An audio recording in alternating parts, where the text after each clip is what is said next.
How's it going? Really good.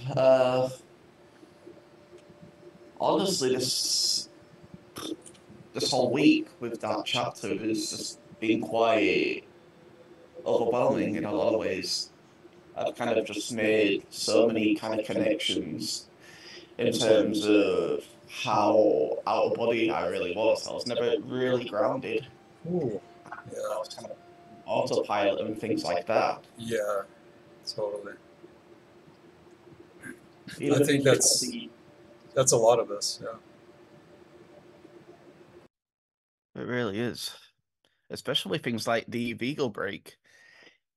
I really kind of connected it kind of down to my posture, and I started using that exercise every day where you're kind of breathing, moving to one side, either the left or the right, Yes. breathe and go back to the middle.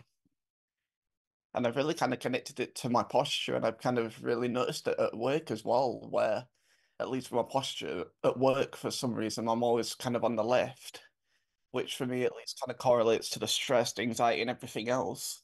So I've been really trying to just work on my whole overall posture to To try. try not just make it stronger, but also kind of just be more in control in general. And that's kind of the main theme. It's really just kind of bringing more control of my body, more awareness, more control, and just yeah, Yeah, the left is also shadow body too. It's on the left side. that's interesting as well.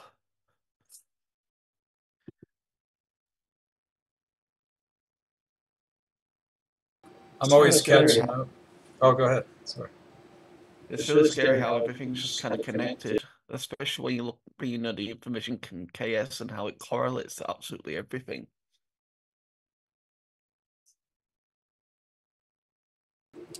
Yeah. I also kind of noticed looking at it from the chakra system as well. Like anything below the torso would be your root, your sacral, and your solar plexus. So anything above that is kind of where you kind of go into the other system, where you start feeling a lot happier and everything else as well. So remind me again, real quick, which part of the vagus nerve connects to what? Because it's a ganglia of nerves that runs down from the brain stem, but there's parts that kind of stop at the top of the diaphragm area under the rib cage, and then there's another part of the nerve that goes into the gut and the digestive part. Is there just like two that go through there? Because there's three total. We've kind of got three total, but I think that I need to have a look at the book. I've still not fully integrated all the words. It's something I've really struggled with. Too many big words to really I know. comprehend. So I've really just had to kind of just try feel it.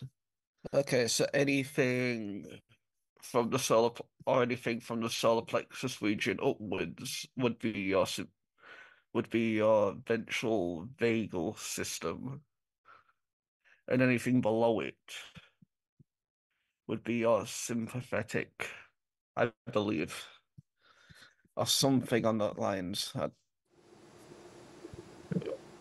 right.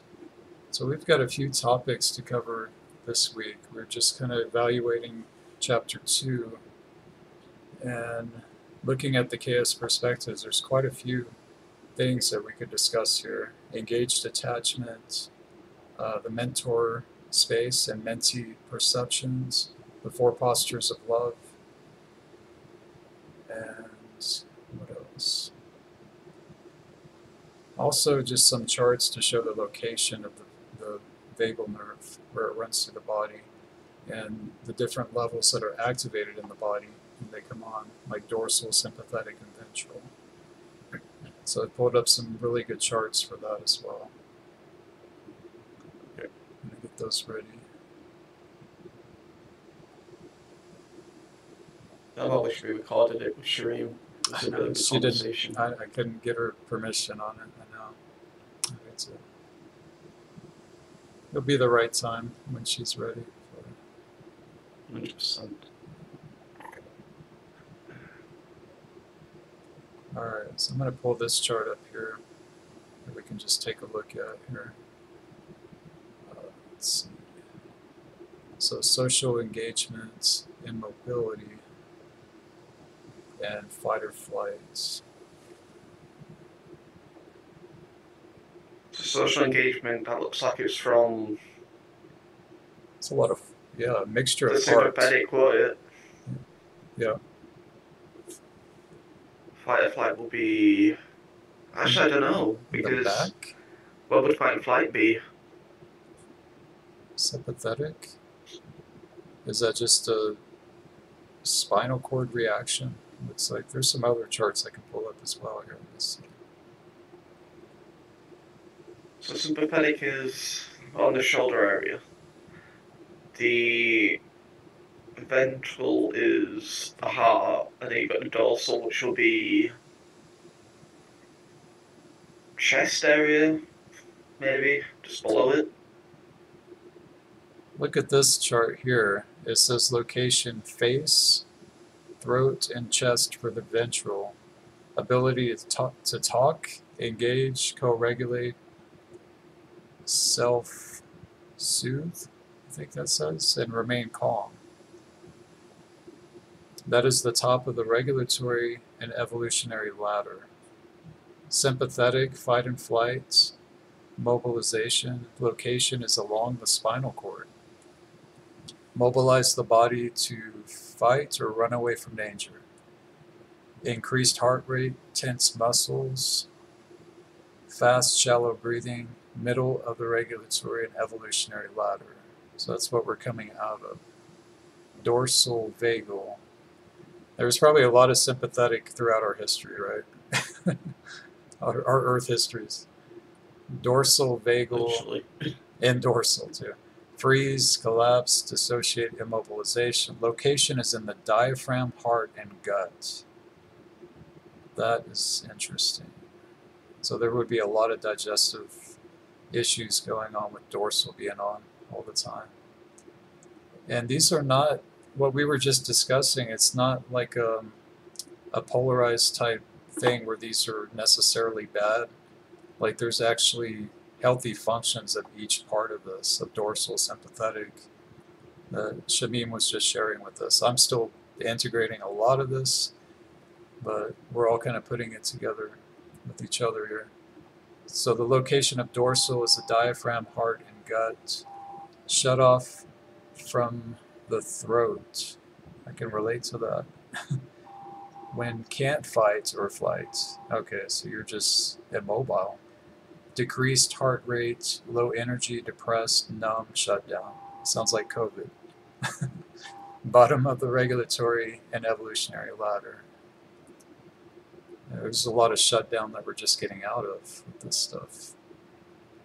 So that's a pretty good Quite chart. interesting through COVID. I actually felt a lot of ventral. I felt alive for probably the first time in my life through COVID. Yeah, Things we yeah. were getting paid for. I was doing KS every day, meditation. It was great. I know it. We were discussing that. There was definitely a mixture of things going on with COVID, for sure. But for the masses, it was just like paralysis amongst their daily lives, and business owners losing businesses, just all kinds of things. But there was also a lot of support from the governments, a lot of financial support that we never seen before. So quite a mixture of things going on, which probably is representative of the frequencies and time waves and stuff. Very blended. That'd actually be a good thing to look on, actually, the dates of what COVID was. So that would have been like March 2020. So Oh yeah.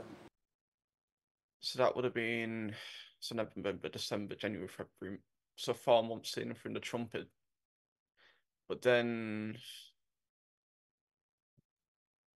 the chevrons come on in May. Ah, it'll be interesting to study it.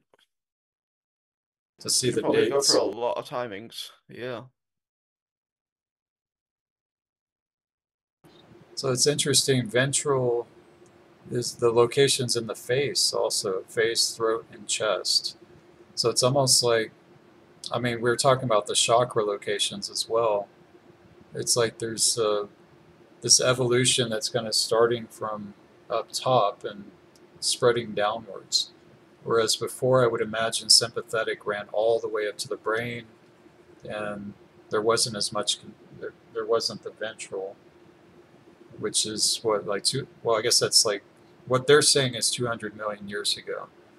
But I would also add to that these levels of the vagus nerve were not like obviously there was parts that were on more than others in different parts of our history, like we were discussing, sympathetic, dorsal.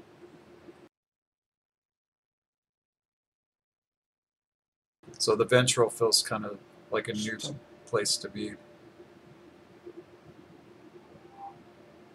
So was anything happening around 200 million years ago?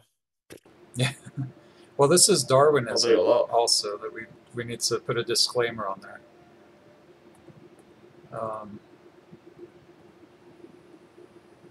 Which there's a lot of different theories since Darwin now at this point in our history.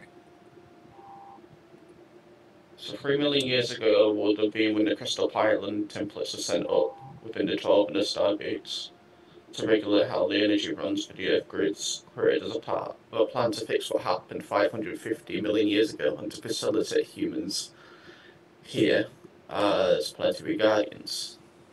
But if we go back to what happened 550 years ago, that would have been it's when the Amethyst host mission pretty much started, so that would have just been just before the fall of time, or maybe just slightly afterwards. Fall of Terra? Yeah. So that about 550 million years ago. At least approximately. So putting this lovely new nerve in, all the positives. Around 3 million years ago. But apparently that also came from a fish. I don't know which specific fish, but apparently now it's extinct. At least that's what it said in chapter 2. Mildred's online. Hello, Mildred. So, Terry looks like it's with us.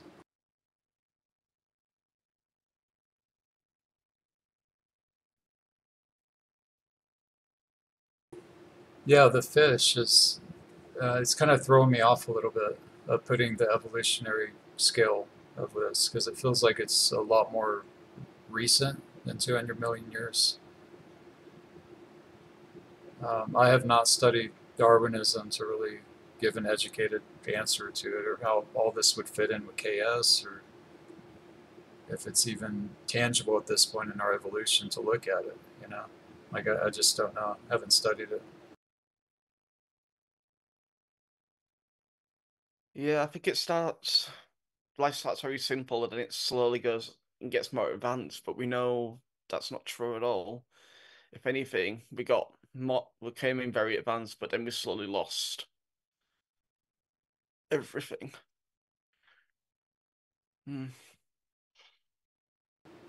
Here's another chart here, just showing like it's kind of color coded. Fight or flee, fight, flight, or freeze is the yellow. Yeah, it runs through the spinal and looks like into some of the gut also. Interesting that the sympathetic intertwines a little in the gut area. And chakras, right? We were bringing up chakra locations as well. So it starts at the solar plexus and works its way up to the third eye, I think. But then again, though, the dorsal system also links into the third eye.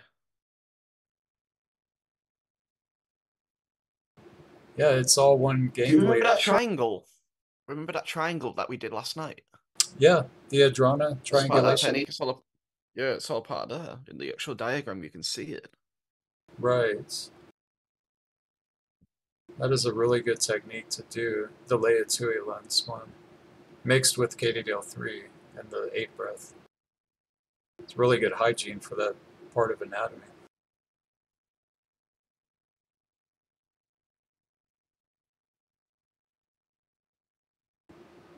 Yeah, so the postures of love with this also. Do you have that to pull up, Lewis? Maybe we can go over that too.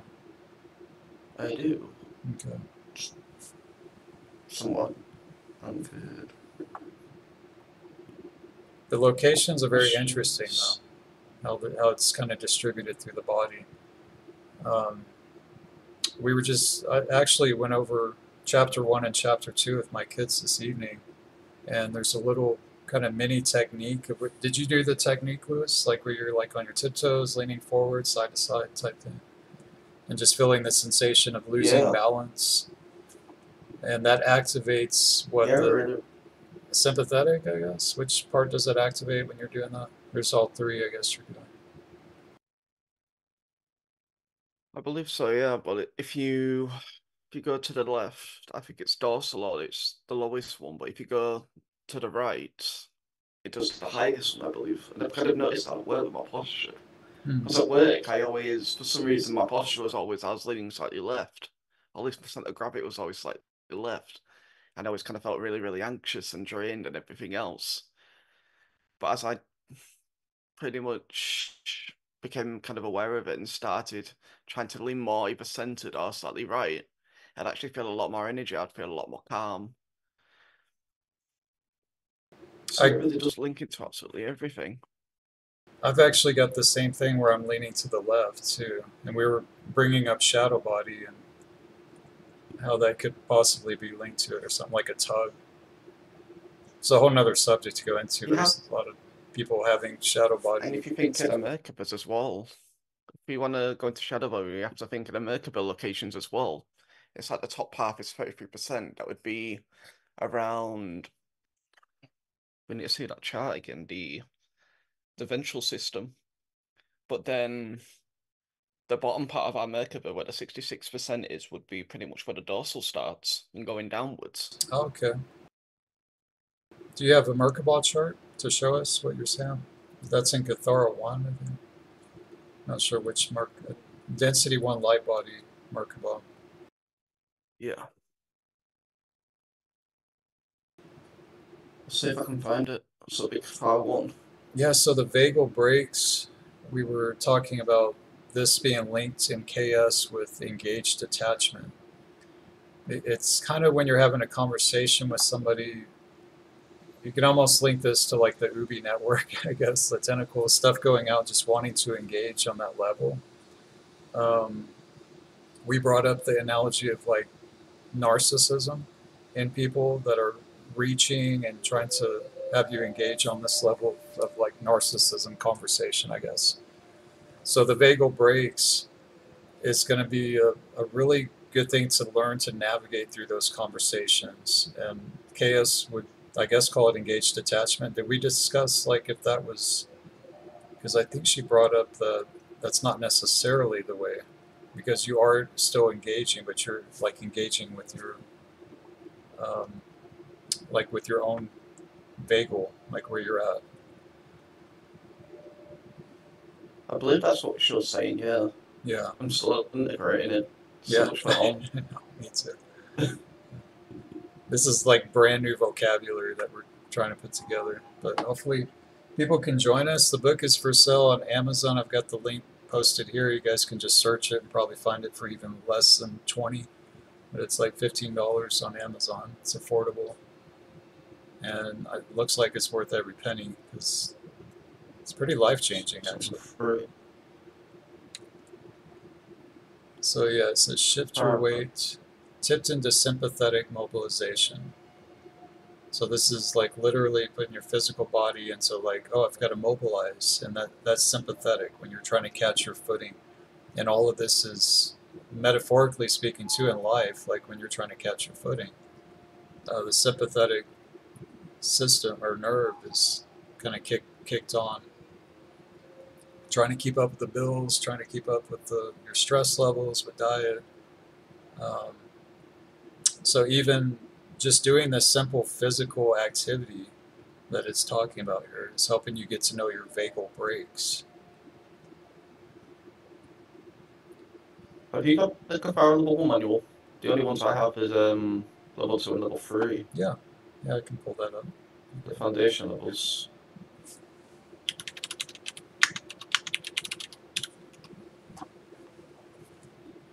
How can you not have Cathara 1, Liz? right at the start. Oh, because it's condensed within level 1 and 2, in level 2 and 3. Oh, okay, gotcha. There's actually, I think, two or three different versions of Cathara. One also, the manual. Because you got the advanced version, which is like 2002, is it? And then you got the original one from 1999, I think. Mm-hmm.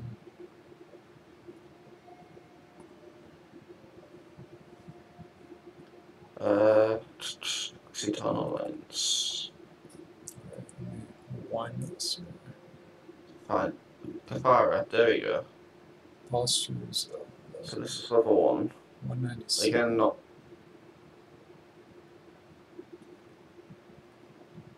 You know, you probably have a better version. Well, I've got a couple versions, but I've just got this one pulled up here. This is a scanned one, but it's still got it in there. Okay. 193.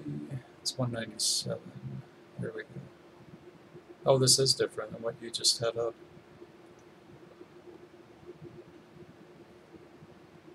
Omni love. Here we go. Okay. All right. So we were discussing the different levels of the vagus nerve here. Ventral, sympathetic. This would be the soft lobe would be considered the ventral, is what we were kind of concluding, and tough love would be actually sympathetic, right? Yeah. So we're kind of breaking through the polarity of, because even when I was introducing this to my kids earlier this evening, I was kind of presenting it as like, okay, you don't want to be in these two, in sympathetic or dorsal, you want to stay in ventral, but that's not entirely accurate because we still work with this nerve, and Shamim was actually explaining even healthy digestion is linked to sympathetic or dorsal, did she say? Do you recall? Was it sympathetic? Sympathetic. So I would imagine like But there's it's chaotic interesting energy. though. Yeah. Yeah. Because in the chart, at least with ventral and vagal, with ventral and sympathetic, they're still directly linked to the gut, so it's just Yeah. the charts that you put Literally. up. Yeah. Physically running through the gut, and dorsal is as well. Just going through the motions. This is the autonomic system, what it's doing, going through the motions, right? So maybe that's part of it. Yeah. There's, when I think of the digestive system, I'm thinking acid, like acids that are eating away the food, breaking it down constantly. So that would probably imply a lot of the sympathetic, of course, the location of it. But tough And the love, health of the actual gut also links into like your mental. yeah. So like if you have anything wrong with the gut, it directly correlates to the brain. Oh yeah, yeah. The nerve runs all the way from the brainstem on all three of these here. It's all one nerve. But I guess they're mapping out when it's activated in science. They have the technology to do that. See, when I was explaining to my kids earlier too, the first thing that I was thinking how they would do this in laboratories and in science would probably be with some yogis or the monks and hooking electrodes up to them and seeing how they're able to shift their thermostats and their heartbeats and like slow their heartbeat down to like impossible and like all these things that yogis have preserved, and are still doing. You hear the stories like them going to the Himalayan mountains just in like their robe or shorts or something, and able to heat up their body through the Kundalini. So that's where my mind kind of goes on the research of this. Is there's probably a bridge happening on that sense of it with some of these doctors that have done the research of like this is possible. Like you can control the autonomous system, and there is a science to this on how you can do it, and like which part is activated when you're doing it. So the ventral, the sympathetic, and the dorsal are not constantly active all at once. It's either kind of just like a switching effect, so to speak. So if one goes on, the other two turn off, or is it, or in order to find balance, are we supposed to have them all turned on all at once, That's what kind I'm, of thing? yeah, that's what I'm trying to get the mental picture of as well. It's like, how does, where does consciousness fit into this? Like when they're on and when they're activated.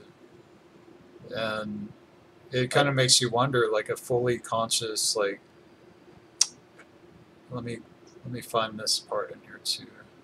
Because I'm thinking like breatharian stuff in the future, when people, when we're starting to integrate more of the plasmas. There's a poster that shows the plasma body is like literally like a flame, like kind of linked to the coronosphere being on of the planet, and the inhabitants being carriers of the coronosphere, like having the flame around them when it's fully activated. Yeah.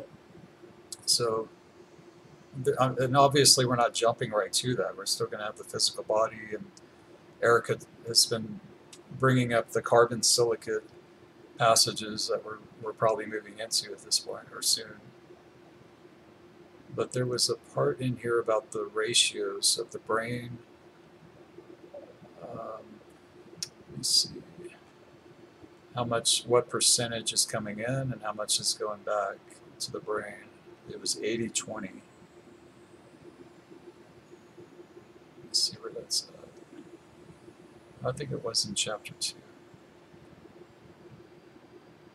It's at the back end, I believe. It might have been. Oh, it was in chapter 2. 29. Of chapter 2? Okay. Yeah. All right. Let's see. 29. Somewhere around here. After the break.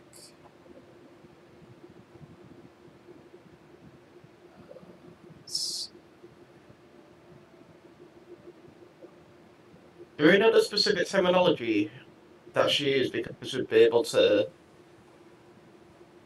search up every word in the actual book for the PDF even?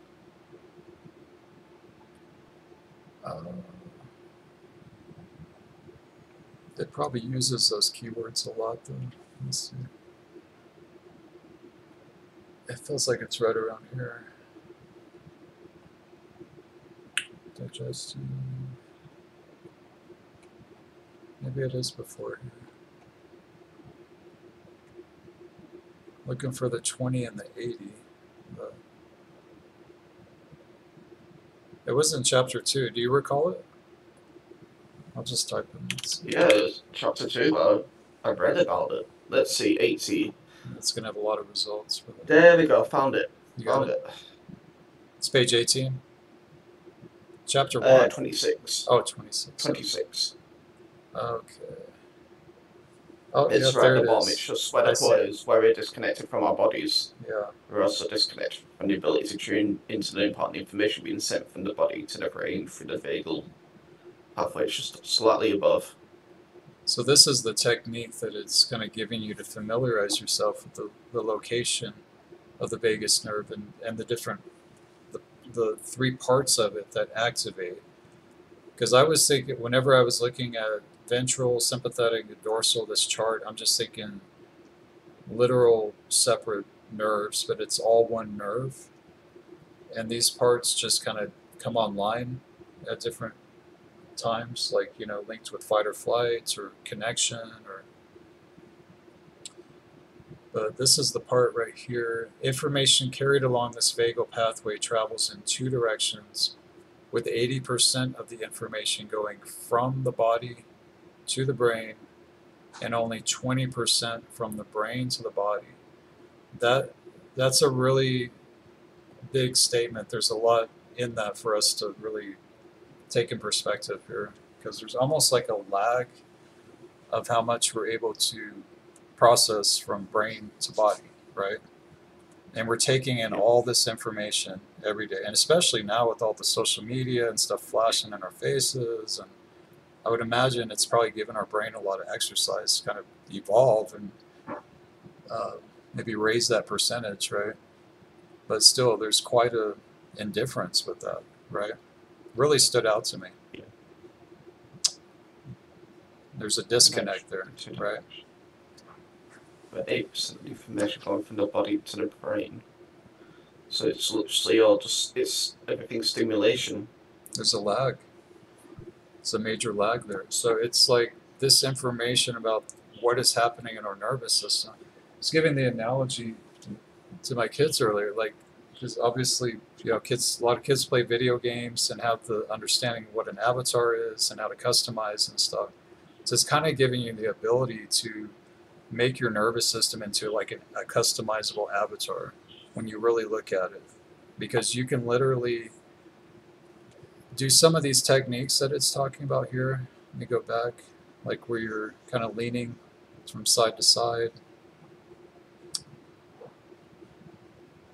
Where was that at?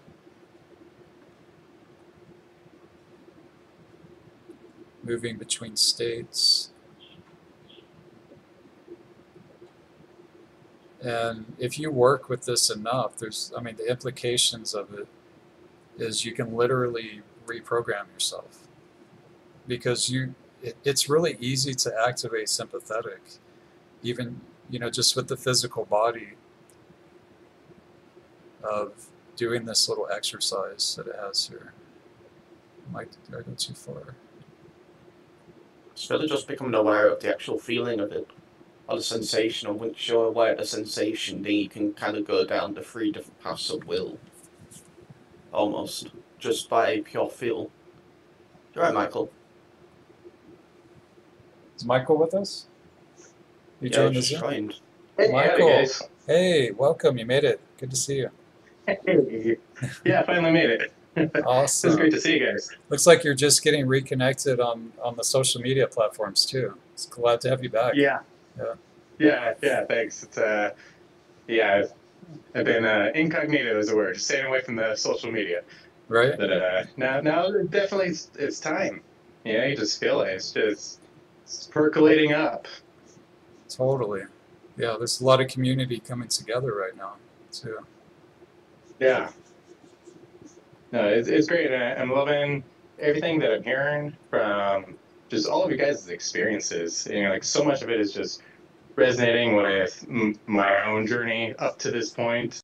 And it's just pretty interesting because it's the only place where I hear such similarities in terms of people's experiences, life experiences in this kind of journey. Totally. Yeah, me So too. it's cool to get that perspective, just like from all over the place from you guys. Mm-hmm. Yeah. So you're catching up with the live streams, the Freedom Forum? Yeah. Yeah, I actually got it pulled up. Yeah. I was watching that earlier today and I was just rewatching it because I caught it in the middle of it. They're long. I'm trying to like still catch up with the last couple of them. It's really long ones. Yeah, so Yeah, for sure. Just densely packed. Densely packed. Everybody's yes. got so much. We've all been like I don't know, cocooned in a chrysalis, and Yep. now it's like we're all busting out of that shell. Totally. We got that yanyane, we got that butterfly starting to breathe out. Yes. Yep. How long have you been in the community? In K or just KS, I guess.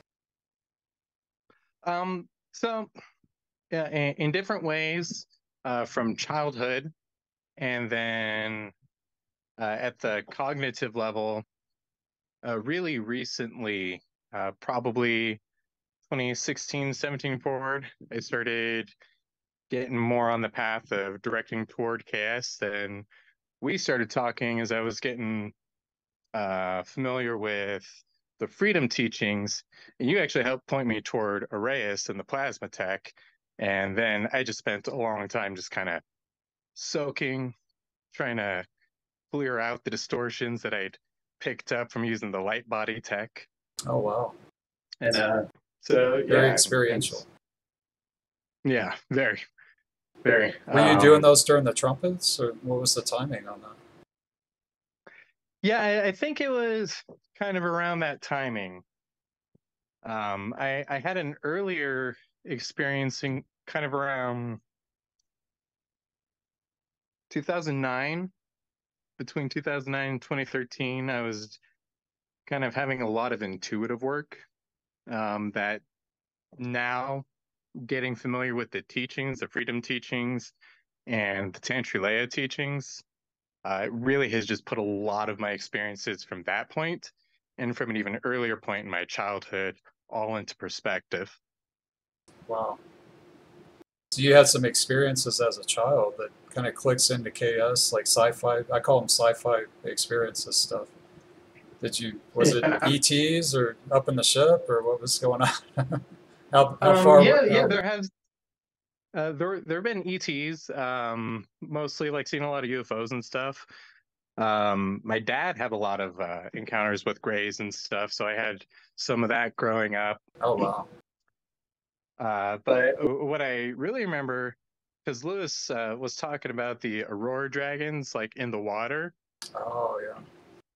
What I used to experience is I was just, as a little kid, I'd close my eyes and I'd go daydreaming. It was like pro good. I was just up in the sky, and it was just with aurora dragons, and it was that same kind of sort of Eastern serpentine style dragon, and they were just flying. I was just flying, just in a fleet of them, and just basically spreading, I guess, the heliotalic frequencies. Rainbow. No, it was rainbow aurora frequencies. Oh, that's what Sean. Yeah, Sean was sharing that last night. Yeah.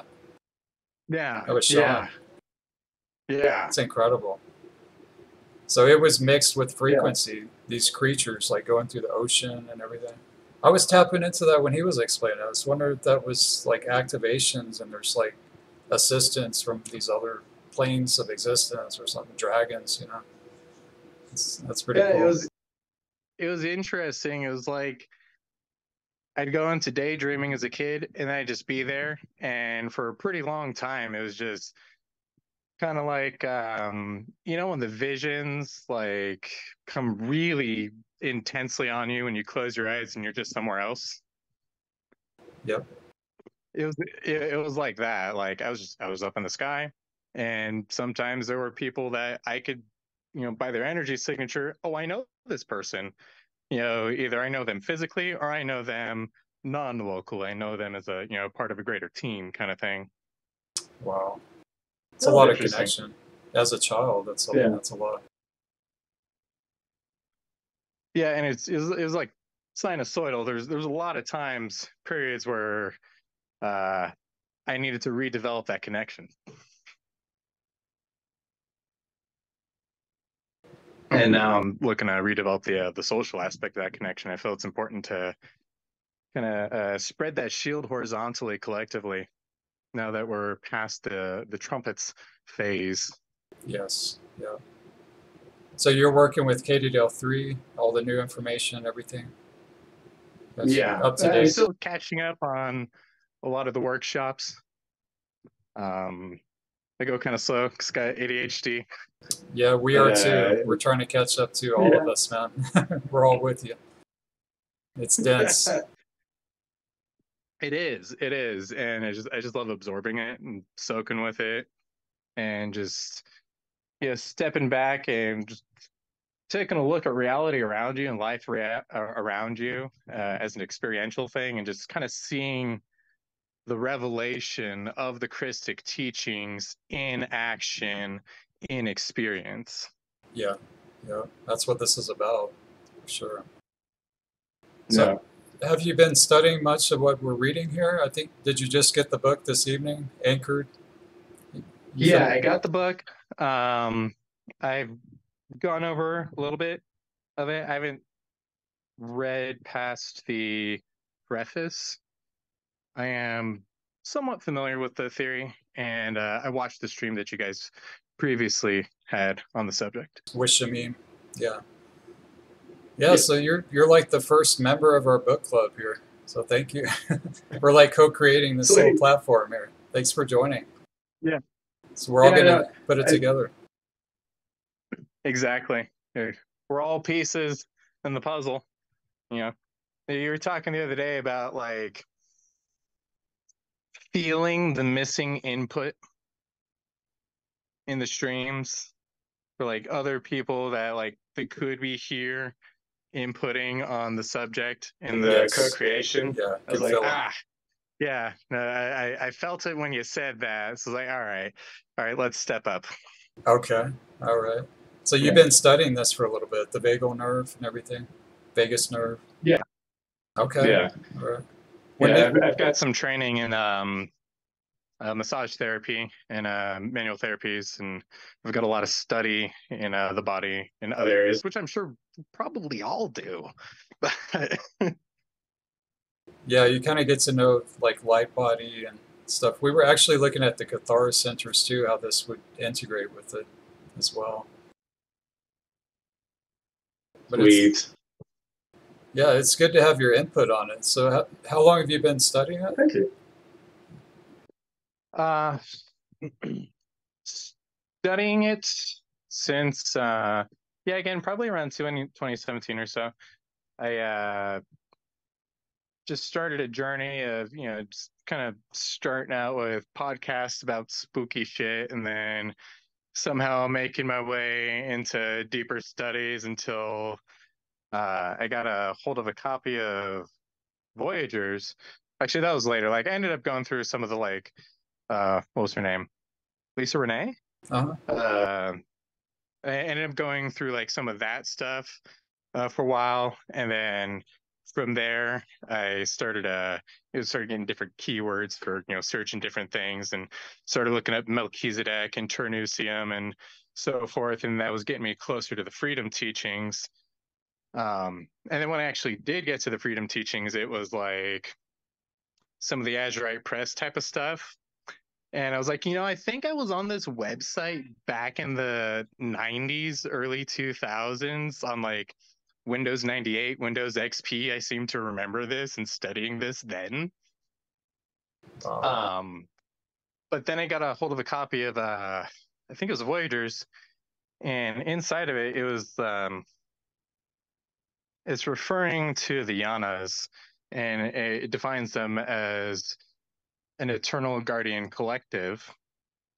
And when I was earlier, kind of around the 2009 period, that was an important phrase in my own work that I was operating with, which was the eternal guardians of life. And at that time, I was working with bringing in a lot of like gold and silver frequency, and then like aqua, and I was thinking of it as like the mother light. And so I was bringing in a lot of that frequency at that time. And then I guess the shields went into reverse, and then I just got disconnected from it or something, because kind of at around that period of time, I went through a big period of desert, I guess. Same here. Around 2010 to 2012, everything just shut off. Yeah. And like, I could feel like at the time when it was happening, it was like a miasmic black goop going into my meridians that I couldn't figure out how to get rid of, and it was just all bad. So I just stopped working with it because I didn't want to touch that.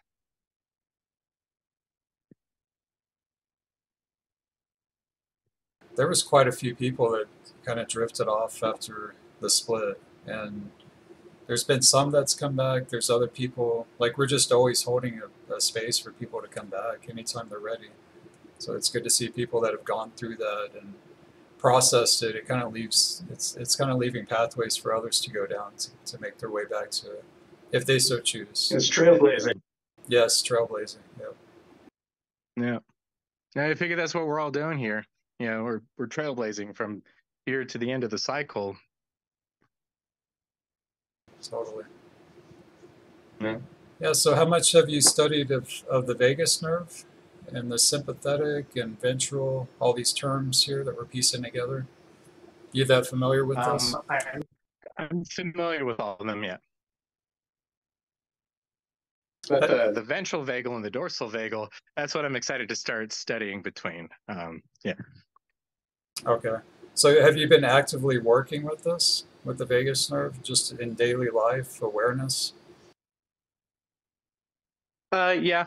Yeah, I do on and off. I do the caffeine code. Um, maybe once a week, sometimes more often, sometimes less often. So I do that code sequence from Chismatic pretty frequently, or often enough, more than once a month. So I work that way, and then just working with intention and just trying to communicate with the different areas of my body and direct them with will. And to that degree, I work with it. Yeah. Yeah, we've been finding some I'm definitely interesting. looking for more. Yeah, And I love these recommendations here. I love some of the charts online that they have as well. I've been just doing some searches here. Me and Lewis were talking about the locations and how they correspond with light body, which is really interesting. Mm-hmm. And also just because you look at these descriptions of sympathetic, dorsal, this is still our body, so it's not like we're trying to get rid of these things, and they can actually function properly, like help in a healthy way, contribute in the body, obviously, because we still need this. You're talking the other night about, I think it was you, about the vagus nerve being a distortion following the caduceus. And so I was wondering if, as we work with the vagus nerve and rehabilitate it to an organic functionality, if it'll take on more of a Navajo sort of wrap around the spine. Oh, that's interesting. Yeah, because it was linked to the caduceus and sliders, and now it's actual E-LAi-sa passages that we're working with. And I don't know if you saw the live stream about August 2014, where he kept pausing it and rewinding. It's like all these statements he was saying about the nervous system and like the Alhambra councils and the E-LAi-sans. But it's a lot to put together. It feels like the Guardians are with us working with this level of our anatomy very actively. So it would just kind of make sense to get to know it, right? Yeah, absolutely. You're talking about that, and you're asking about.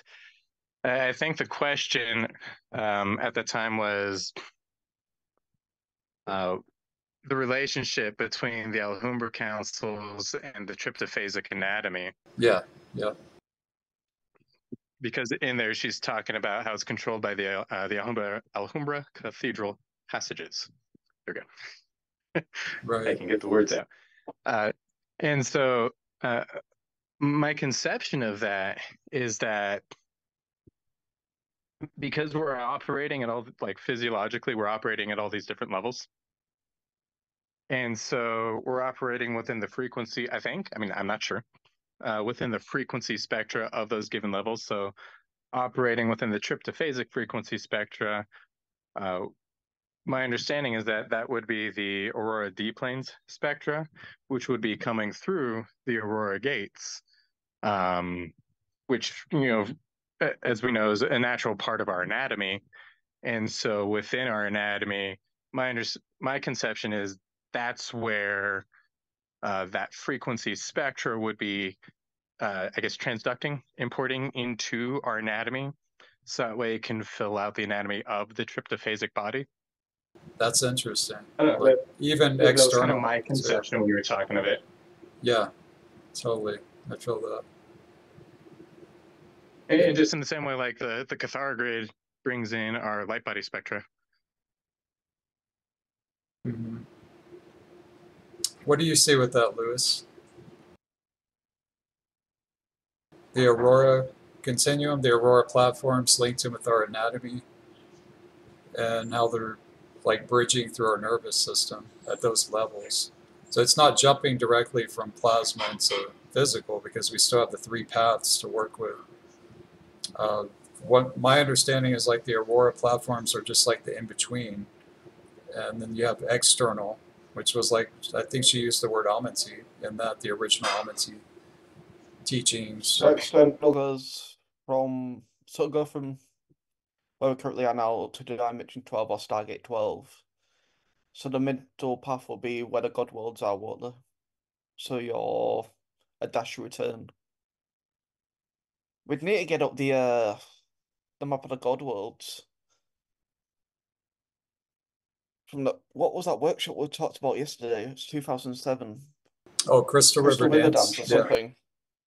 Yeah, probably get that up as well. See if I can find it.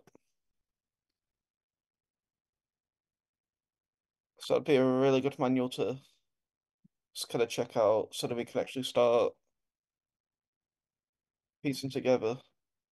Yeah, Shantae was saying that she's already revisited that one. I want to go to it also, check it out. So it's the vertical maps, and I don't know if the hub gates were mentioned yet in that. But all of this old work is becoming relevant again. It's just beautiful to witness it. Everything's braiding together right now. It's awesome. Yeah, we have the braid of the 3 different hosts coming together. Everything's coming online. It's just magnificent to behold, really. It is.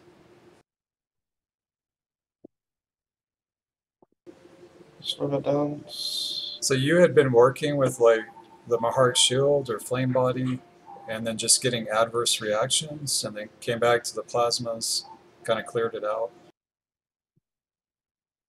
Yeah, I've just been kind of sticking with the plasmas. So actually, back in that like 2007 period, I kept. So I come from the antiques world, and there's a lot of haunted stuff in the antiques world. And so, anyways, there's one period in time where I kept having like some just unpleasant looking spirit on the other side of the door, and I would like sage that room to like everything was completely covered in sage. Like it was, my parents are complaining about the smell, so forth. And whatever it was, it like couldn't get into the room. And but I'd go to sleep, and then I'd wake up with that sleep paralysis of like something sitting on top of you sort of feeling. And then I started because I was working with the Guardians, and so I was looking for another technique, and so they showed me how to do the Mahar shield and how to do the astral body seal. And so I started doing that every night. And then like those attacks completely stopped. They just went away altogether. And then again, I guess when the shields went into reversal, the green and violet rings went into reversal. At that point, it didn't work the same anymore. And then so fast forward years of not doing much, I started doing the light body techniques again. I discovered the 12-dimensional shield from Lisa Renee, and I was like, oh, I know what this is. I remember this. I've done this before. And then, yeah, I started getting a lot of, I guess, astral level attacks. It's just more and more problems than we need to be dealing with in life. And then I started using the plasma tech instead, and a lot of that started clearing up. And I've just been basically sticking with the plasma tech and doing, I do Love Bubble every day and the Crystal River Prayer with the every prayer. And I do the Luminaire, Breath on the Wind, Yeah. pretty often. We've got 3 acres out there, and I love to just send it out onto the wind and into the trees, and they just transmit it from there, and it's pretty cool. I like it.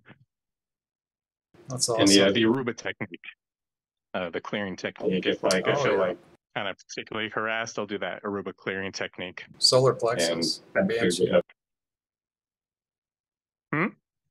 Is that the solar plexus one, clearing the Banshee and the Beastie? Aruba? Yeah, I think so. Clear flow. Oh, clear flow. Resolve. Yeah, that definitely works. That clears the fields out pretty effectively. Yeah, it sure does. I like to start the day out that way. Just go out and do some qigong and do that, and then do some luminaire breathing and just send it out on the wind. When did you start doing plasmas? How long ago? Probably before 2020, maybe around then. Probably before. Oh, okay. 2018, 2019 maybe. So the trumpets were going still like full tilt around that time. Yeah, it was kind of in the middle of it, so maybe between 4 and 5. Okay. Maybe between 3 and 5. I don't know. But yeah, it was right in the middle of it, and I was like, oh, okay. I was directed to. I needed to know more than I knew at the time, and so then I got to the Guardian information. I hunted around the website, and it took a long time, and I finally got to KDDL3. I guess I had to build enough encryption in order to have it revealed to me where it was, and then I started working with that. So it was like instant So it'll make results. it It easy. helps.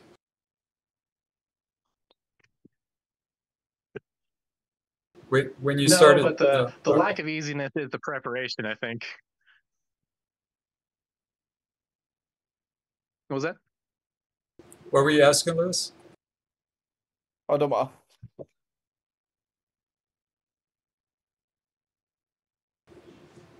So you had the vertical maps up. Did you want to look at that? Is there anything to revisit there? It's kind of a big study to get Potentially. into.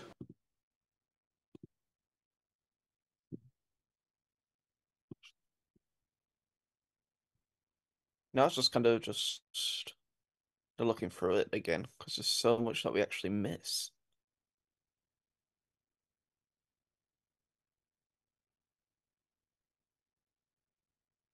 A Salion.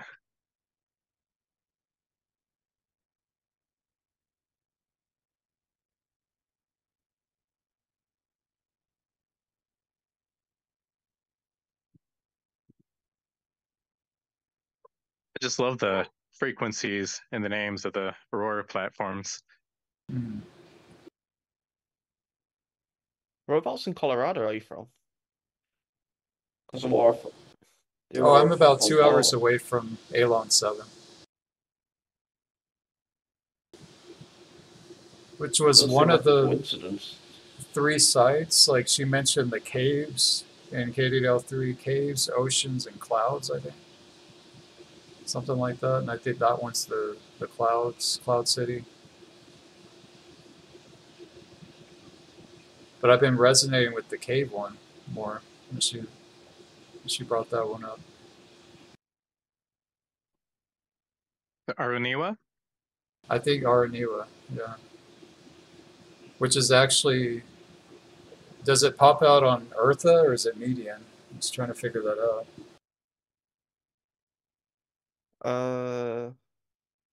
It's Eartha 2. All of this is probably has some updated material in it too now.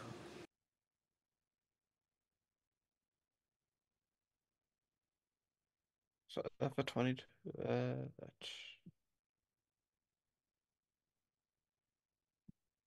there's a lot to integrate here.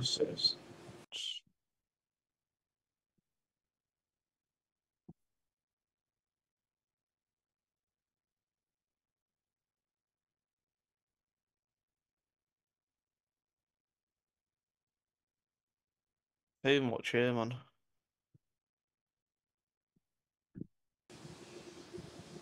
We probably need to get KDDL3 on the recent updates and kind of revise some of this too.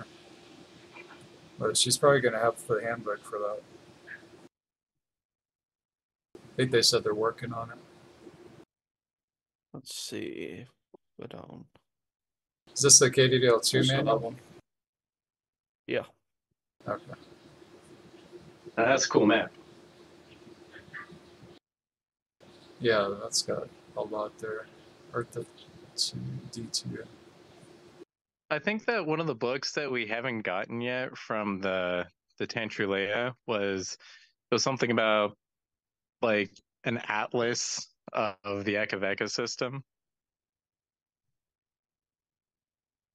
It was like local and galactic and intergalactic and interdimensional maps. I forget what the name of it was, but it was one of the as yet undisclosed holy books of the E-LAi-sans. Oh yeah, there's a few books she's mentioned.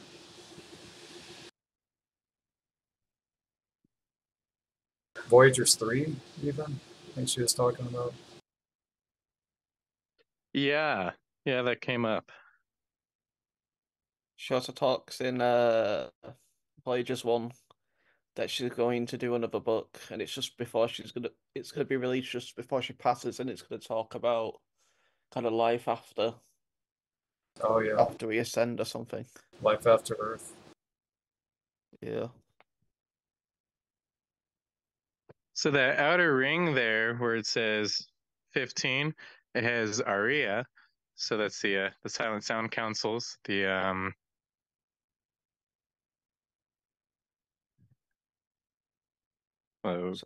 Ether Council. Oh yeah. Yeah, have you felt these new councils? Come on, Michael. What's that? Have you felt these new councils that she's talking about, like the sound benders, all these different councils? And then we have another aria? one. Oh yeah, yeah. Yeah, absolutely. Actually, during that activation, my son was there with it. Me and my wife and my son were doing the Arc of the Spark activation, and he was less than a year old at the time, but he was sitting there and he was just like breathing on cue with everything, and it was pretty cool. And yeah, we felt the Aria councils come in pretty strongly at that time. Actually, when we have a daughter, we intend on naming her Aria. That's we awesome. Boy first, so. Having like a whole family shield there, that's really cool. Your wife does this also, does the breathing and everything, techniques. She's further behind than I am, but yeah, she participates and she's learning. She's just at an earlier stage than where I'm at. That's really cool. It is. It is. And my understanding is that you have your children learning and in the experience as well. What's that like? Yeah, well, just the vagal nerve stuff is what we're doing now. Done the wind of the breath with my daughter recently. Just kind of holding a space for them to step forward and show interest in it if they so choose. But there's a lot of, I feel frequency off of just people that are already holding it. So it's not like a necessity for them to understand the technicals and everything. Yeah. Yeah, I think in some regards, understanding the technicals, that's helping our mental body catch up. Yeah. So that way we can understand what we're already doing. It's interesting because there's sleeper shields that's mentioned throughout the work, like theme shields that are staying asleep. And I think I'm witnessing some of the sleeper shields wanting to wake up or something. Like they're carrying the frequency, but they're not comprehending the technicals or anything, but they're just like right there frequency wise. You can feel the plasmas and everything. Yeah. I bet, especially with some of the younger ones, I bet, coming in now. Mm-hmm. It's pretty interesting. Yeah, so we can go back to, this is the book club call, so I'm going to go back to the book here. We were just talking about the techniques that they gave here, kind of getting to know the sympathetic. Have you gotten up to chapter 2 yet, or are you just kind of skimming through, Michael? I haven't gotten up to chapter 2 yet. I haven't gotten through chapter 1 yet. I am skimming through and participating, and really here to just let you guys take the lead in terms of the book, and comment if I have anything relevant at all. But really, I'm here to learn and share Shield.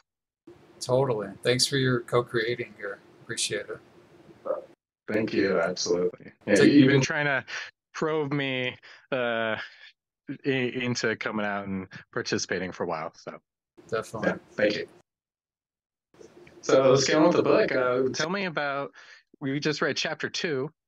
So what do we go over in chapter 2? And you're talking about these techniques and how they're helping you propriocept the vagus nerve, the ventral versus the dorsal functionalities or modalities. I'm actually just kind of putting together, because I mean we're still like in this split brain polarity type view. So when I'm looking at sympathetic and dorsal, I'm thinking stay away, like don't work with that. But I'm just kind of trying to integrate what Shamim just shared with us, that yeah, you need a healthy sympathetic, you need a healthy dorsal, obviously, like to regulate the these organs and everything it's connected to. So trying to piece that like psychologically, I guess, or just like with our emotions and how we engage with life, the fight or flight. It's a lot to put together, you know, and it's just kind of dumped. She just dumped some red pills on us, on me and Lewis just earlier. So we're trying to integrate it. But yeah, this technique that I have up here highlighted is a really, we just did this a few hours ago, you know, me and the kids just kind of experimenting with of how to kind of activate I guess the sensation of when this nerve kicks on, like what you're experiencing. And also the notion of vagal breaks that it introduces here. And how KS may refer to that as like engaged attachment. Like when you're in conversation with somebody and you may have triggers or something that comes up, or somebody, she was giving the example of like a narcissist, like trying to get you to engage in conversation that's kind of lower oscillating or something. This would be probably exercising the vagal brake, is what I'm kind of putting together.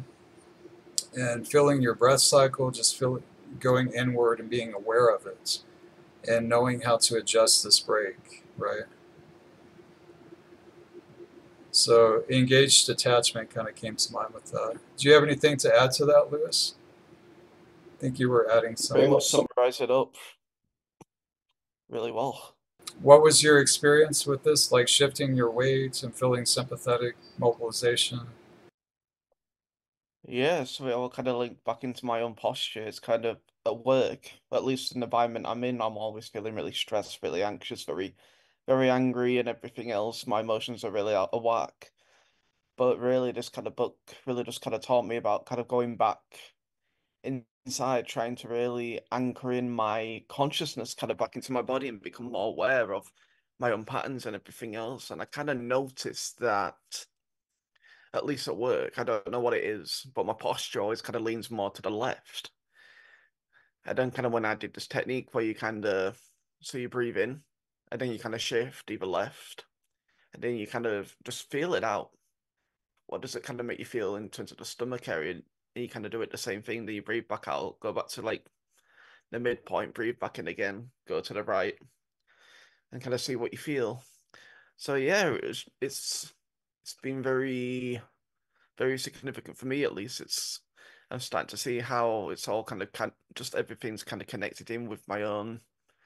Well, I guess how everything's kind of connected everything with everything else, especially with just like my posture. And that's really just the big connection I made with that. Mm. So I've certainly have a lot more freedom in terms of how I can really feel and how I can operate. So it's really helped me out. So I'll just read some of it here. Now that you have a sense of your vagal brake, you can begin to play with shifting the balance between energy and calm. Practice staying anchored in safety and feeling mobilized. Move between rest and action. Explore the full range of experiences that emerge as you release and re-engage, like you re-engage your vagal brake. So it's helping you like familiarize consciously what you're unconsciously going through during just like daily life, like these little triggers and things, which I think is a really good exercise. Yeah. Understanding it as well, you'd be able to kind of you can probably look at somebody's body language and kind of perceive where they're at in terms of which level. So then you kind of really can kind of decide what is going to be the best way to engage with this person, whether it's through sympathetic, dorsal, ventral, or if you choose just not to engage at all, because that's always an option. I just think a lot of people kind of forget about that. I know I certainly do. Right. Different levels of engagement too is what I picked up from Shamim in saying this, because obviously you don't want to ignore people and you're still having a conversation, but being fully aware of what's happening on the inside with the nerve, and regulating the words that they're using here in breaks is going to really help. Just, I mean, obviously it's going to assist the ventral because you're going to have more connection with people, and even connection with people that you may never have connected with before, right? Yeah. A lot of implication here. The one thing I have really noticed about people is that they choose not to, what's the word? It's kind of like they're in the shell constantly. They don't want to talk to people or anything else. They don't want to kind of engage and potentially make that connection, which is all good. I mean, we see it with monks a lot, where they just kind of go into caves and they'll just meditate for years and years and years, and then we found a lot of stories about that in like things like Buddhism and Hinduism and things like that. Unfortunately, we kind of live a whole different kind of life, so we tend to need to engage with people. But it's just really good to actually know how we can engage with people. Isn't it a part of the fifth chakra, the community building, that fifth dimensional, the fifth layer of the Vayers, the virtues, attitudes? Oh yeah, could pull that up too.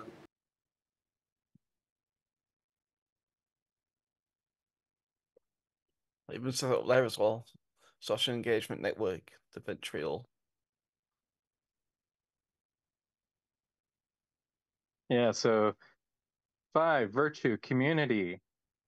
See, the vice would be separation, with responsibility being the discipline, and the vulnerability would be isolation, with the contemplation being self-love, and that would bring us to co-creation and communion.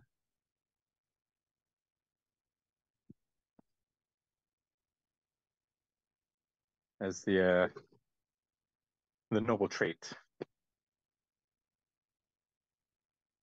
And you're on 5, community? Yeah. Which one? Okay. Yeah, this is the one that's also got the vices and vulnerabilities on it. Oh, okay, gotcha. Let me see if I can get that one. Okay, and the You can literally chakras. make a whole chart with this.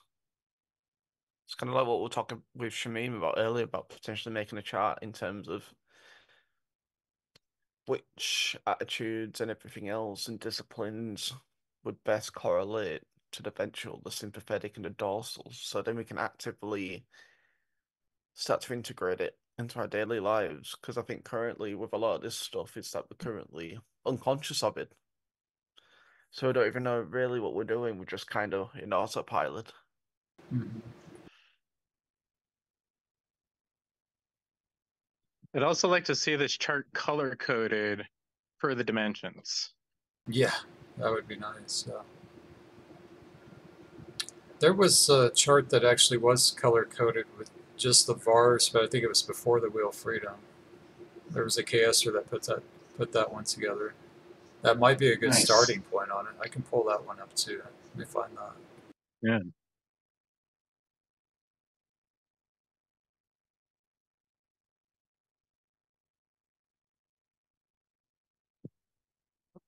Sorry about that. Yeah, that'd be cool to see.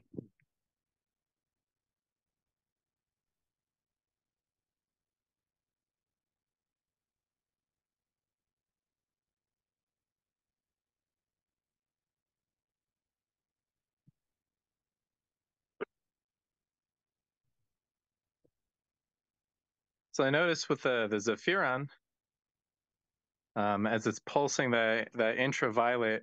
So the intraviolet that the Zephyron pulses out, is that the same as the luminaire that we biosynthesize as we breathe our passages together? Oh, we probably need Mateo on to answer that one. He's kind of educating us on transposition right now. Okay, the locations. Cool. Yeah.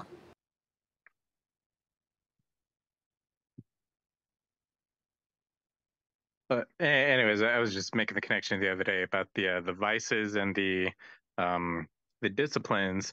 That's the Ludfar. So that's what the Zephyron is going through clearing as it's clearing out the shell of contention from Ludfar. It's given some assistance with overcoming our vices in when we look at this chart and how it relates at that level. I think you could put vices in the like color code that was sympathetic, right? Driven to escape. And dorsal. And yeah, and dorsal. Unconscious also, like unconscious, subconscious, probably levels of this. Autonomic system is unconscious, like to us, but it's conscious and functioning and doing its job.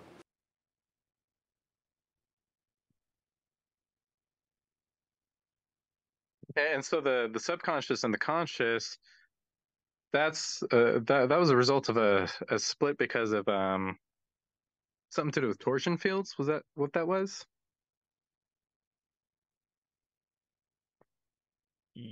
Yeah, I remember saying that. What was it? Subconscious, unconscious, conscious, and our direct connection with source. All of that was just one stream of consciousness. Like we're not supposed to have all these different levels, like all split up like that. I don't recall how it was done, like how they split us up, though. If it was torsion fields or what. Yeah, because it's interesting. In the work that we're probably all doing, our shadow work with ourselves, it brings a lot of bringing that subconscious up to the conscious level, and then even bringing it up to the dream level, so that way you can have it form to that higher magnetic level, that higher dream level, and then bring it back down, and you can repair it that way. Kind of like we repair the light body going through the plasma as we go to that higher level, then to bring it down that way. It's quite interesting you talk about the dream consciousness, because that's kind of exactly how I've been working with it recently, with kind of like lucid dreams. So what I'll kind of do is I'll get my dream self, but I'll also call out my shadow body, my ego, my emotional, and my mental, and we'll get in a circle and we'll just talk it out. Literally, we might. So if I'm going through some kind of traumatic experience, I'll take all these bodies with me, and we'll all experience it together. And then we'll kind of just talk about it. We'll just fully feel everything that we need to feel.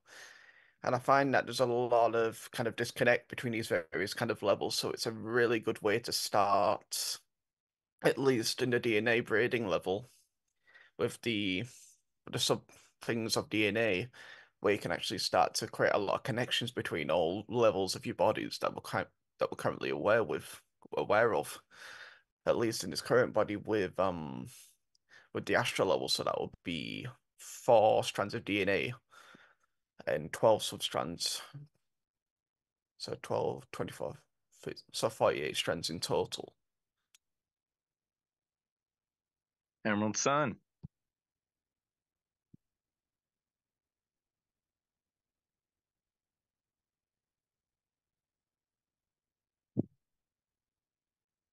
It's interesting. It reminds me of like Ebenezer Scrooge. How we kind of sometimes bring those parts of ourselves together, so that way we can harmonize those parts of ourselves. I used to do a similar exercise, except it would be like the past self. I guess it'd be like the shadow self, stuff that I needed to heal. And then it would be the future self, the dream self, where I wanted to get, who I wanted to be, the mission that I'm here to fulfill. And then me suspended monkey in the middle in between, and how can I negotiate between myself to, say, okay, I was there, I'm here, I want to get there. How do we, with the weight of the shadow body, resolve that and then get to the heroic body, get to the heroic incarnation that we're here to become individually and collectively, and do that trailblazing. So that way it can be a planet of the heroic potential.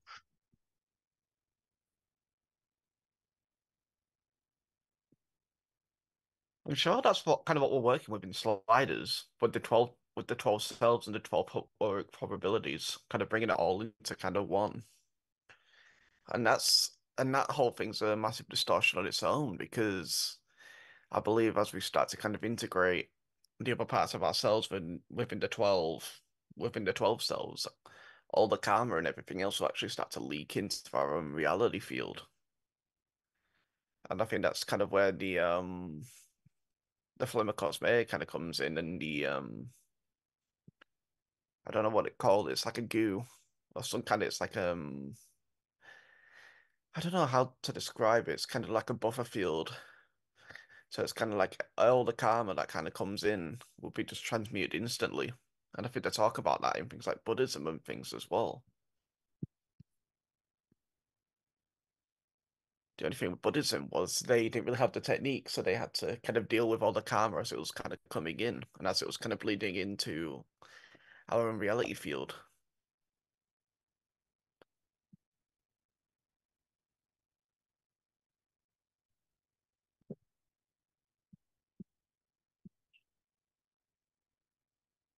I'm trying to remember the name of it right now.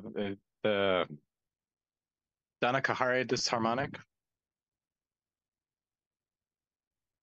I believe it, so yeah. And so was that during the sliders? I think I read that around the virtues materials. Yeah, so Is it would have where been the end of sliders.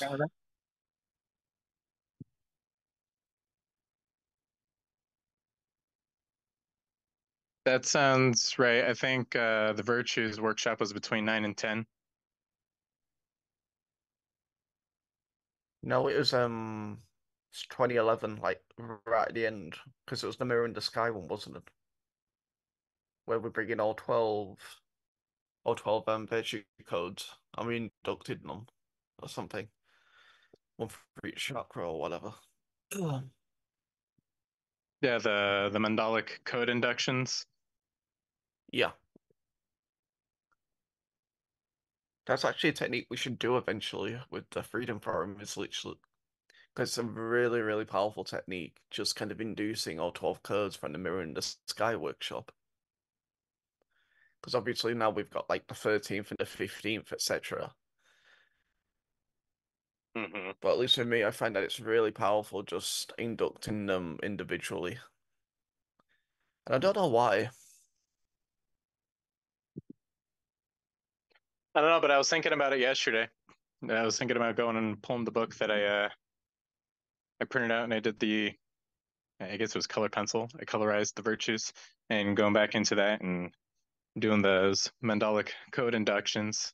Now that the trumpets are cleared, I have no trepidation about that. I don't think the trumpets are going to be cleared until November. It's just, at least in May at least, the chevron's been released, so now it's going to start slowing down the trumpet until progressively until November, where it completely comes to a stop and just falls. Did you It's hear like the quantum or excerpt whatever. where she said this May they were completely cleared? Those were her words. I'm trying to piece that together too because we have another chevron, right? Yeah, that was in It's only 10C. That was in the last workshop. I just watched that last week. yeah, but there's only 7 trumpets, so it's not like this chevron is transmuting another trumpet. It's just like giving No, us this the one boost for during the the happy Metatronic. bubble. Yeah, that's right. Snap off of the Metatronic seed atom and Happy Bubble. That's right. So there's no more trumpets. We're done. And as soon as like the day, that was right when she released Angelic Realities. Like a celebration. Yeah. Yeah, it was pretty cool. I was pretty stoked about that. It's like, all right, I gotta buy this immediately.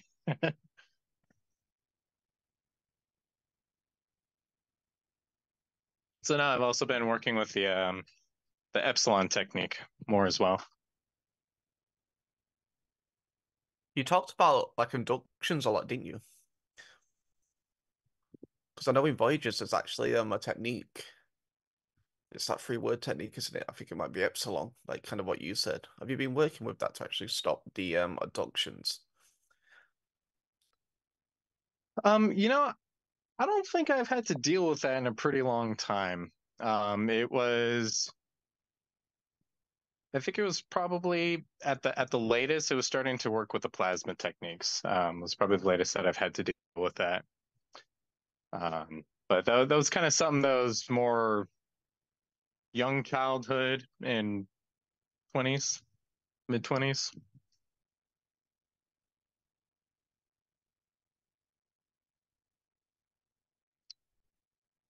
So I know That with looked crazy me, for a second.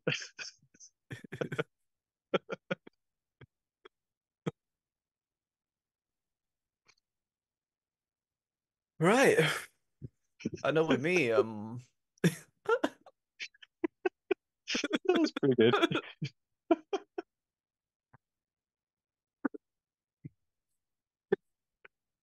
what were we laughing about? Oh, the screen was like, I was seeing like triple of everything on the screen share.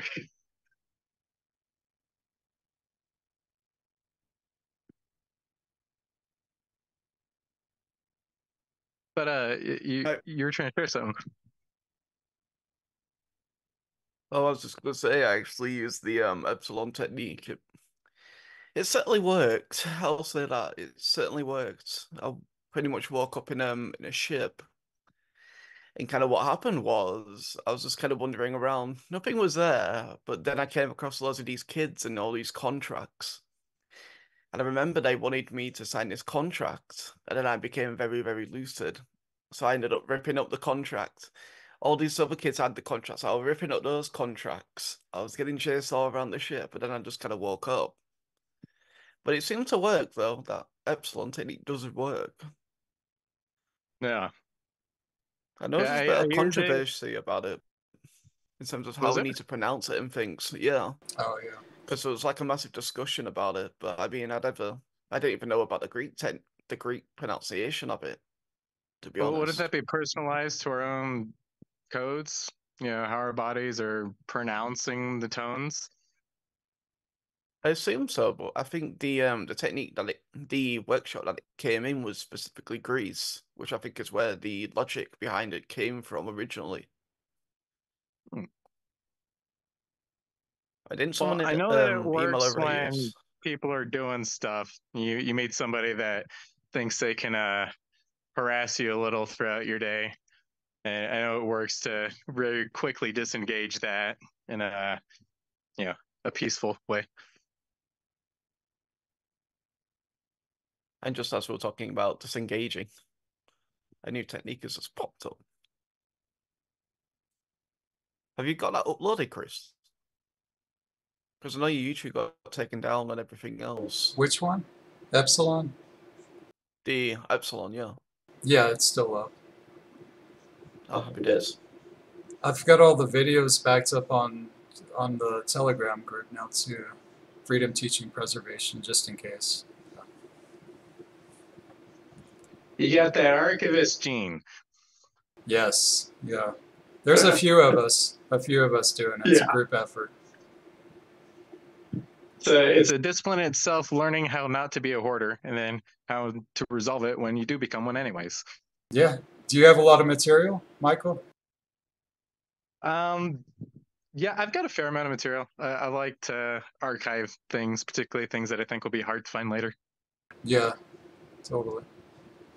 Which is mainly I like used to just the print out. probably older workshops too.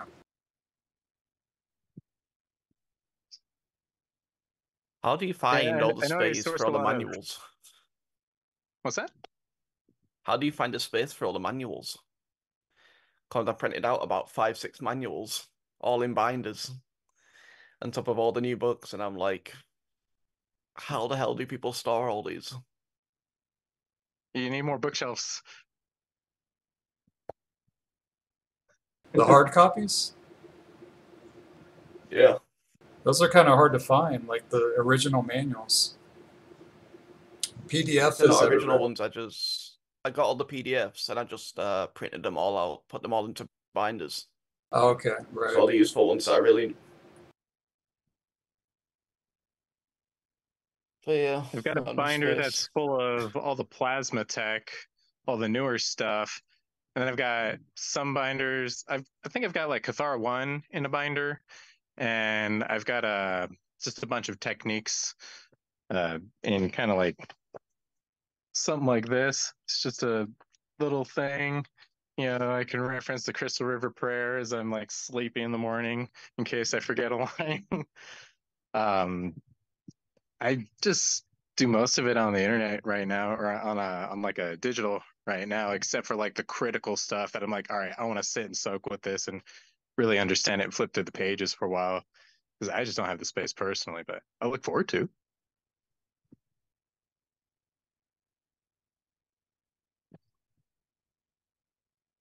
I'm just trying to visualize how I'm going to have all the manuals.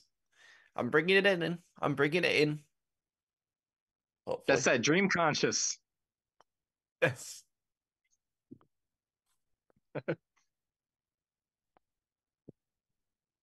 Well, I'm not able to locate that chart. I don't know what happened to it. It was in newcomers, but it's like randomly disappeared here. So I think it'll show up later. We'll find it. Color coding would definitely be efficient for this stuff, though, for sure. Absolutely. It's very detailed, intricate. So what else in chapter 2 did you pick up, Lewis? Maybe you can share some. Moving between states. What else did I pick up in chapter 2? Yeah, we just finished chapter 2 here. The book. We're still on the book club call here, so I'm trying to keep a focus. I mean, with last week, because we talked about kind of all the different states and things like that. Mm-hmm. From the sounds of it, I've already started kind of already integrating in that sense, because my inner hearing is really, really powerful at the minute. So really, all I've really been trying to practice is like, what does each state sound like? And that's how I'm trying to become fully aware and fully control what state I'm in at any one time. And it's not perfect in terms of how I've fully engaged with it, but it's slowly getting there. And I think especially how the book is kind of how it's worded, and there's so many big words and everything else. Sometimes it's just easier to just kind of just to see what the words actually sound like. And once you know what the sound is, what each state sounds like, then you're able to kind of concentrate on that sound and embody it even more and get it louder and louder and louder until you're fully embodied within it. At least that's kind of like the technique I've kind of been using. But I mean, I think it's going to be personalized for everyone. That's So the sound? there's no, yeah. This, what part of the sound? Like the names of the ventral or the vagus nerve, or what are you referring to? So you know how we have that chart, and it kind of tells us how specifically how we're supposed to feel, Yes. like a small description. Yeah. I really had to kind of anchor into that, so I'd kind of just meditate on specific words and kind of see what it sounded like. And once I know how it sounds like, then I'm able to kind of concentrate and embody it even more and more and more, kind of bring it up even more powerfully. Hmm.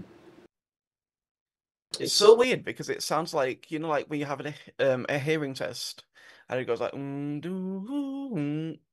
that's literally how it kind of sounds.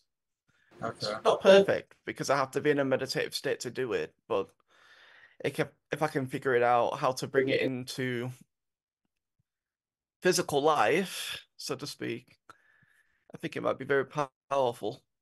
So can you describe like the sound for each one? Like is one of them's higher, one of them's lower type thing? Or... Yeah. I'd probably say the synthetic one, at least when it's in balance. The frequency I'd be able to kind of reference it to is probably when we do the Amaray buffer. It's like on the higher end of that. And then when we do the epi prayer and the 8 breaths, because normally I hear it in terms of like what's the word? It's like it's really, really high frequency. Like, how am I gonna do it in hertz? Like, it's really, how to really, Ultrasonic? yeah. Right. It's so hard to describe because only I can hear it. It's, but it goes like kind of. It's like the string at the top is just like singing. Hmm. Literally. Maybe with the Soundbenders Council. Yeah. So is dorsal even audible? Like, can you hear it? Or is it just sympathetic right now? I don't think I've ever been in it, to be honest, not recently. Consciously, right? Yeah. Okay. Yeah, because it's, I mean, it's the autonomic system. So we're just like introducing our own consciousness to this nervous system that's being, in 2014, August, it's all being hosted with the Alhambra and the E-LAi-sans, and we're kind of meeting in this middle space while our current science is assisting us actually for once, which is just amazing. Like these doctors are on it. It's incredible. I think we're kind of catching up with what's happening here. Yeah, absolutely. Yeah, I'm seeing a lot of really cool neuroscience that's pretty similar to what we're studying here. I read Switch on Your Brain, and it was pretty similar to the Chismatic workshop. So I'm pretty stoked about this book, Anchored, as well. Can you post a link to that, the title of that? I don't know if you have the stream up on Perspectives, but if you're able to post it in the chat and also our Zoom chat, I can post it there too. Yeah, sure. I'll pull that up for you. What was the name again? Switch on Your Brain. It's a good title, Healthy. It is. It's a good book. I like it. I got a lot out of it. It has helped me integrate the Chismatic material, you know, kind of from the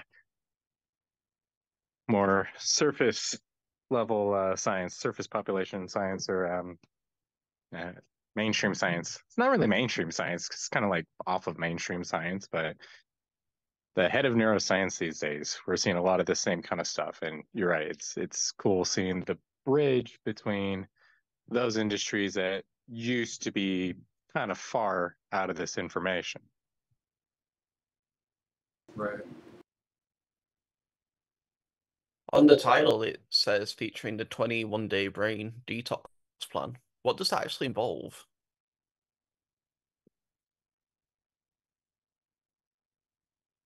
Okay. Let's see. The 21-day detox plan. Yeah, I'm going to have to go back and go over it again. It was not a recent read, but it is something that a lot of people I know that have read this book have really gotten a lot of healing from trauma from using it. But it's explained really quickly, I think, within the first 2 chapters, what it actually looks like.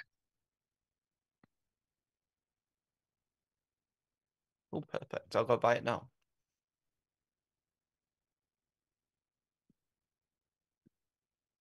So before you jumped on the call, Michael, we were discussing the 80%, 20% ratio of information carried along the vagal pathways. So it says the information carried on the vagal pathway travels in 2 directions, with 80% of the information going from the body. Let me get this here. To the brain, from the body to the brain, 80%. So that's what our intake is. That's what we're taking in. And 20% from the brain to the body. When we are disconnected from our bodies, we are also disconnected from the ability to tune into important information being sent from the body to the brain through the vagal pathway.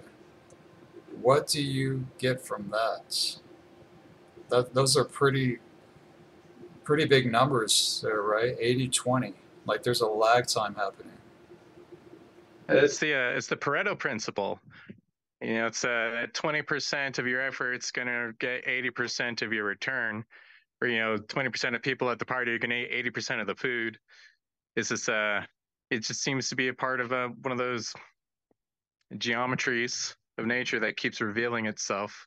This 80% to 20% rule, which was discovered by, I believe it was a Venetian economist by the name of Pareto. So it's called the Pareto principle. Oh, wow. So even But in our it's really bodies, interesting that that's in our neurology as well. So the 20% that's doing the work, that's getting the 80% of the results, that's coming from the brain, commanding the body, and then we're fueling ourselves with the other 80%. right? I wonder then, would that be a distortion then? Because kind of what we're thinking earlier might potentially have been a distortion, or at least a percentage of it. Because it just doesn't seem right in a lot of ways. Especially with how much awareness that we don't have. It's like is it only like 20% awareness? It just doesn't seem right at all. Well, let's look at our chart here, our virtues chart. And we've got our conscious level. So if we've got asweja, that's our unconscious. So we don't have that. Not generally. We've got our ludfar, that's our subconscious. Most people seem to think that we don't have that. Then we've got our schema, our conscious. That's the part that we operate at. And then our dream conscious, most people aren't tapped into that, and that's our future consciousness, where we're heading. And then our yoni, our eternal conscious. We're trying to help more people be tapped into that, but again, that's 1 out of 5. So maybe you're right. Maybe that's a part of some distortion, because that's 1/5 of our consciousness that we're operating at. I mean, just kind of from the various seals we have on top of the net and everything else, we're pretty much our zombies at this point. Not literally, but I mean, We're in terms the of what we could be. living dead is what in Sliders she says, like, are we dead? No, you're living dead. That's what the Guardian said. You're still alive, like just in a dead environment, I guess, dead water and everything else. Stagnant pools. Yeah, so there was a chart with the virtues also where it said the virtues themselves was unconscious to us, but then disciplines was conscious. I need to pull that chart up now to look at it. Yeah, it was the virtues are the unconscious layer. Yeah, that's it. You've got it.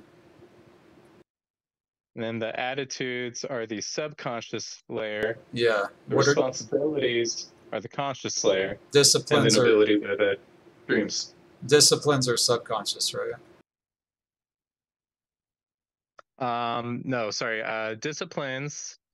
Yeah, attitude and discipline. That's subconscious. You're right. Okay. Absolutely. I was just reading that the other day. It's August 2014. We have that up. That's, I mean, there's some implications with that too. Like, we are really not there yet. The virtues are unconscious. Like, that says a lot. So we have to keep tapping into the unconscious and like pulling it and just using the disciplines in our subconscious. And conscious is contemplation, or what was it? What was conscious? Dream as our future. Yeah, it's the responsibilities and contemplations is the conscious level. Okay. Mm-hmm. Yeah, just having some context of what we're working with the Wheel of Freedom too is good. Yeah, I think I'm definitely gonna go pull out those mandalic virtue codes and go over that again. Especially you're talking about we're at a level where that's all within our unconscious, and we got to use means to bring it up into our conscious level. Bringing it to conscious, yeah. Much like the vagus nerve thing, right? Like it's an autonomous system that we're bringing consciousness to, is how I keep picturing it. Because you're doing these techniques where like, oh, I'm about to fall, like I'm losing my balance. And you're triggering yourself to get that that fight-flight response going, so you can literally like recode it. Zerica's word, recode, reprogram, re-experience, and just like, so whenever it does come on, like when you're in traffic or you're getting stressed out with the bills or something, you kind of have a pathway, like this new communication going with it. That's It's like having to build a whole new relationship with ourselves. And that just doesn't Yeah. go for the virtues, but every part of our being.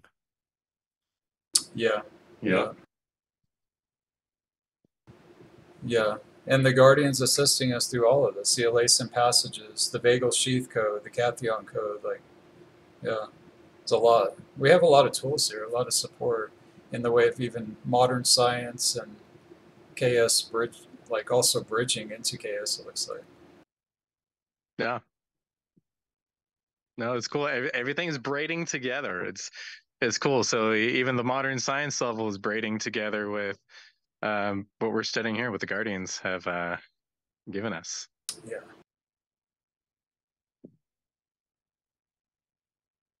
Just kind of make you wonder how we could actually blend KS with physical science here. There must be ways that we could actually start to blend it in. Well, the E-LAi-sa and axon bonding, we're working with the synapse and what's that called? Neuroplasticity, right? Yeah. She was bringing that up also. Yeah. So it's not so much it's not as theoretical as it used to be when it's like meeting science, but she's still calling it theoretical. Like you can try this out. It may not work. It may work for you. And that's probably also like with the themes, because I've seen people come in and they just can't, they don't comprehend it, but they love histories or they just love parts of the work. But then these themes that are coming on, I've never seen anything like it. It's just like they go right to the material. They know how to navigate the E-LAi-sa website. They're just like ping, ping, ping, ping, ping, just go, go, go. And like it's built in for this time, And I've witnessed many of those. So I know there's something to this where it's literally people that are needing to get this information right now, and the technique's obviously supplying nutrients and nourishment for their body, their plasma body. And stuff. Yeah.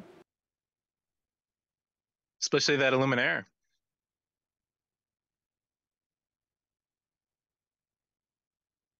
No, that's so cool. It's so awesome. It's this time is everything's starting to come online. Everything can come online. Everything has to come online. Everything is coming online, and it's all interconnecting. It's cool. I look forward to seeing just more people connecting, getting more people on the book club, getting more people carrying more codes that we all need and that we're all here to share.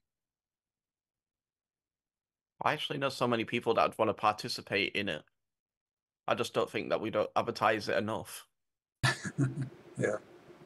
Keeping it slow. That's been kind of the advice that a lot of us are kind of receiving right now, is just kind of pace it and build it slow, organically. And yeah, we still got to work on Discord too, get some of that.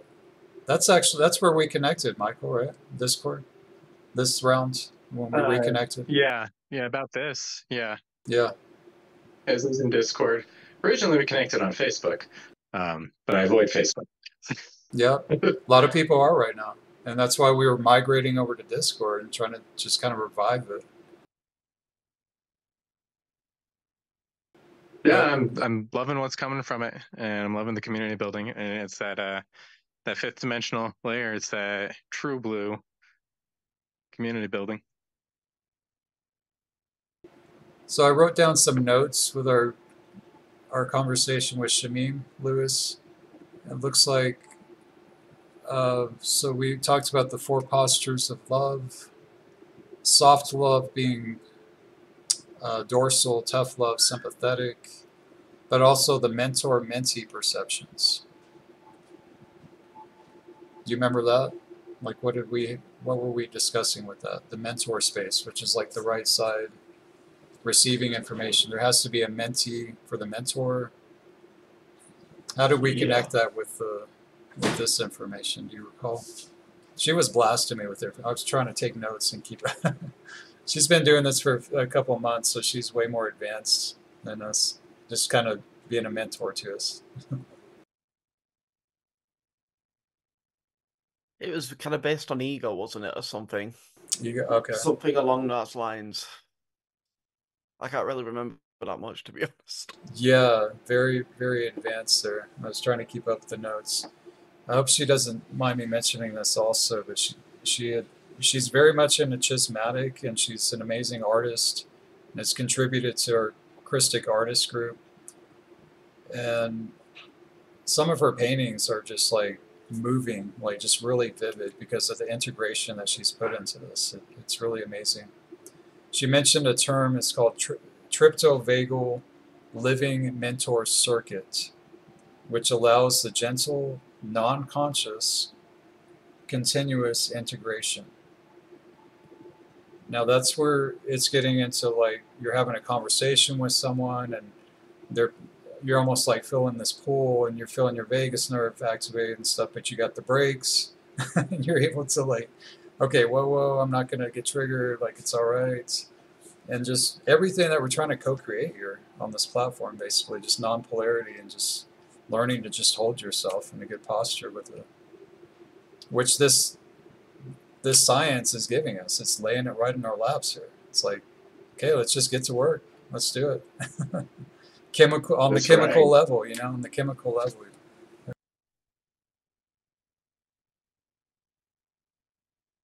So we'll probably revisit some of these next time after talking with Shamim some more. Let me see what else. Positive side of dorsal sympathetic creates a healthy atmosphere in the body.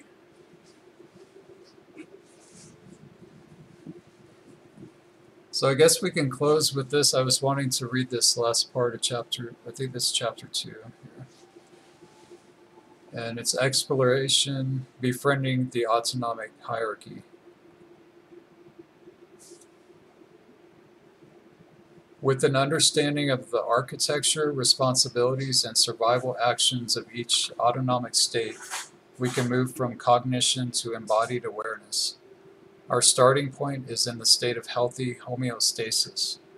Here, the ventral vagal energy is overseeing the entire system, bringing regulation to allow the sympathetic and dorsal systems to work in the background. That's the sum of what she was bringing up here. I often imagine my ventral vagal state surrounding the sympathetic and dorsal systems, holding them in a warm embrace. The image I've been using recently for the ventral vagal state is a colorful umbrella that is sheltering the sympathetic and dorsal vagal states, keeping them safe and dry. What image comes to mind for you? How does this come alive in your body? How does your energy flow when your three states are connected and communicating? Take a moment to find your image and notice this embodied sense of well-being. So that's a really good little meditation to kind of end with there. Did you guys have anything to add before we close? Got a picture of the shield of Ermitaina, the E-LAi-sa from that. The umbrella, yeah. Mm-hmm. Yeah.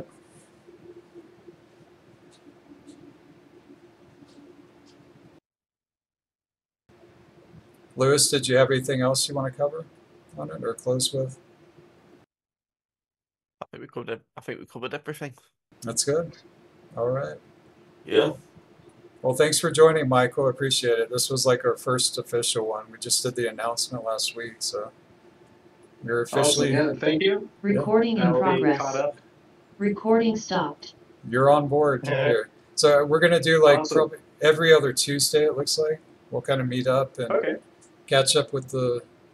I think we'll do one chapter at a time because that's what she suggested. So we'll just work on chapter 3 next time. And Sweet. We should all be on the same page with that. Cool. Yes. All right. Yes. Thank you, guys. Thanks for the co-creation. Well, thank you guys. Have a great evening. You too. Absolutely. All right. You have a good evening. You too. You too.